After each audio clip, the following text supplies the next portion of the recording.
আজকে যে এই ওয়াকআপ বিলের প্রতিবাদে যে কলকাতায় যে ডাক দিয়েছিলেন আইএসএফরা, যারা যাচ্ছিলেন তাদের সঙ্গে পুলিশের একটা যে খন্দযুদ্ধ বা সোনপুরে গাড়ি চালানোর, এর প্রতিবাদে মানে এর বিষয়ে কি বলতে চাইছেন? ওয়াকআপ নিয়ে আন্দোলনটাকে আমরা সমর্থন করি, কারণ মুসলিমদের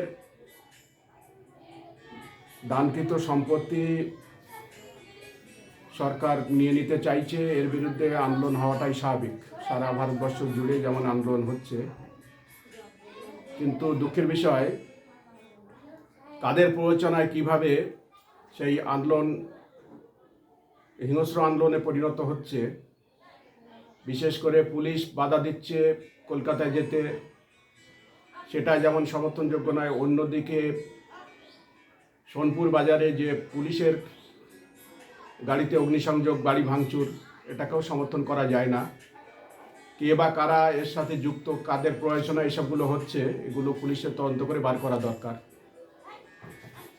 আমি আমার সিপিআইএম কর্মী নেতৃত্ব সবার কাছে আবেদন করছি, আন্দোলনের কে আমরা যেমন সমর্থন করি, সেই সাথে সাথে কোনো রকম প্ররোচনায় আমাদের নেতাকর্মীরা পা দেবেন না। বিশেষ করে পশ্চিমবাংলায় যে সাম্প্রদায়িক সম্প্রীতি বজায় আছে, সেটাকে বিঘ্নিত করার নানাভাবে চেষ্টা হচ্ছে। উভয় সম্প্রদায়ের মানুষের কাছে আমার আবেদন, যাতে আন্দোলন শান্তিপূর্ণ আন্দোলন হতে পারে। ক্ষোভ বিক্ষোভের কথা মানুষ গণজমায়েতের মাধ্যমে বা প্রতিবাদের মধ্যে দিয়ে সেই আন্দোলন সীমাবদ্ধ থাকবে, কিন্তু কোনো ধর্মীয় উস্কানিমূলক কথাবার্তা থেকে বিরত থাকা, এটা এই মুহূর্তে সবচেয়ে বড় গুরুত্বপূর্ণ কাজ।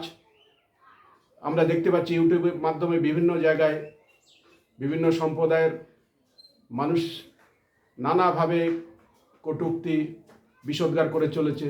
এর থেকে বিরত থাকাই যুক্তিসঙ্গত হবে, কারণ বিজেপি এবং তৃণমূল তারা দীর্ঘদিন ধরে তাদের মূল এজেন্ডা রুজি রুটির জায়গা বাদ দিয়ে, দ্রব্যমূল্য, দুর্নীতি, এসব জায়গা বাদ দিয়ে তারা তাদের মুখে শুধু ধর্মীয় উস্কানিমূলক কথাবার্তা একে অপরের বিরুদ্ধে বলে যাচ্ছে। এটা পরিকল্পিতভাবে এই হিন্দু মুসলমানের মধ্যে বিভেদ সৃষ্টি করার একটা পরিকল্পনা দুটো দলের মধ্য থেকে তৈরি হচ্ছে। সাধারণ মানুষ, বিশেষ করে বামপন্থীদের কাছে আমাদের আহ্বান যে আমরা মূল যে লড়াই, মানুষের রুজি রুটি, দুর্নীতি, টেট কেলেঙ্কারি থেকে শুরু করে 100 দিনের কাজ বন্ধ হয়েছে, তার দাবিতে আগামী দিনে বিগটের প্রস্তুতি নিন।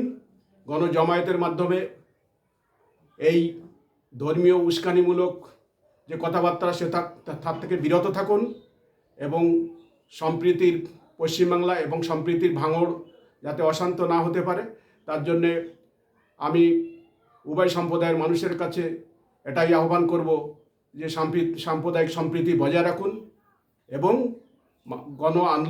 গণজমায়েতের মাধ্যমে বিজেপি এবং তৃণমূল উভয় সরকার যে জনবিরোধী নীতির বিরুদ্ধে আমাদের আন্দোলন জারি থাকবে, কিন্তু ধর্মীয় উস্কানিমূলক কথা থেকে আমরা বিরত থাকব। এই আহ্বান আমি আবারও আমাদের সমস্ত জনসাধারণ এবং আমাদের বিশেষ করে আমার বামপন্থী কর্মীদের কাছে আমি আহ্বান করছি।